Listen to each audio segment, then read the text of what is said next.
ஹர ஹர சங்கர ஜய ஜய சங்கர ஹர ஹர சங்கர ஜய ஜய. மகாவிஷ்ணு கருடனை பார்த்து, இந்த உலகில் எத்தனை வகையான மனிதர்கள் உள்ளனர் என்று கேட்டார். அதற்கு கருடன், 3 வகையான மனிதர்கள் உள்ளனர் பரமாத்மா என்றார். இத்தனை கோடி மக்கள் தொகையில் 3 விதமான மக்கள் மட்டுமே உள்ளார்களா என்று கருடனிடம் கேட்டார் மகாவிஷ்ணு. அதற்கு கருடன், பரமாத்மா, உலகில் அனைத்தும் அறிந்தவன் நீ, எதையும் அறியாதவன் போல் கேட்பது ஏன்?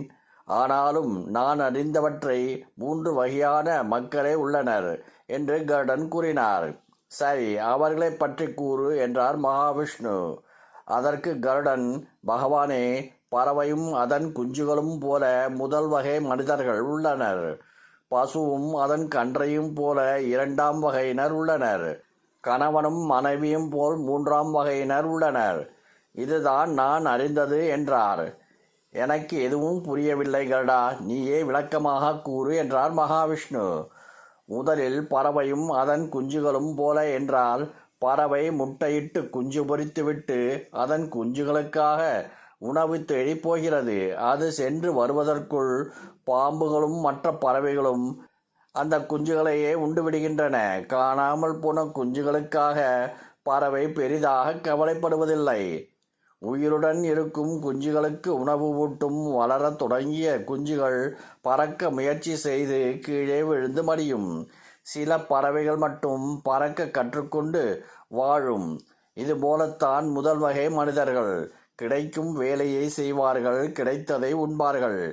இல்லை என்றால் பட்டினி கிடப்பார்கள். அவர்களுக்கு தன்னை பற்றியே தெரியாது.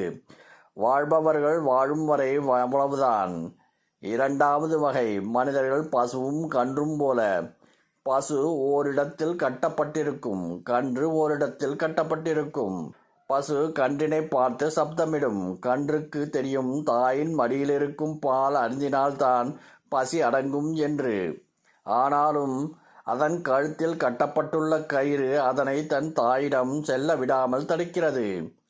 கன்று இழுத்து இழுத்து பார்த்து ஏங்கி தவிக்கும். அதுபோல ஒரு சாராருக்கு உன்னை தெரியும், உன் வழி தெரியும், உன்னால் தான் மனித வாழ்வே நிரந்தர சுகம் பெறும் என்பது தெரியும். ஆனாலும் உன்னிடம் வர முடியாமல் பாசம் என்ற கயிற்றில் மாட்டிக்கொண்டு தவிப்பார்கள். 3வது வகை மனிதர்கள் கணவனும் மனைவியும் போல. முன்பின் அறியாத ஒரு பெண்ணை திருமணம் செய்யும் கணவன் அவளிடம் முகம் கொடுத்து பேச மாட்டான். அவளிடமிருந்து ஒதுங்கி போவான்.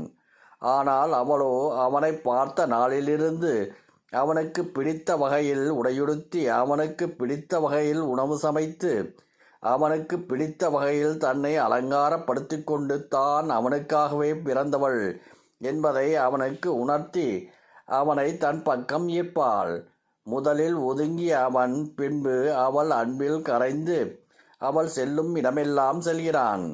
அவளை பிரிய மறுக்கின்றான். அதுபோல ஒரு சாரார் உன்னை கண்டதில்லை என்றாலும் ஒரு நாள் உன்னை அறியும்போது உனக்காக மாறி உன்னிடம் ஐக்கியமாகி விடுகின்றனர் என்ற கருடன் பதில் மகிழ்ந்த மகாவிஷ்ணு கருடனை வாழ்த்தினார். ஹர ஹர சங்கர ஜய ஜய சங்கர ஹர ஹர சங்கர ஜய ஜய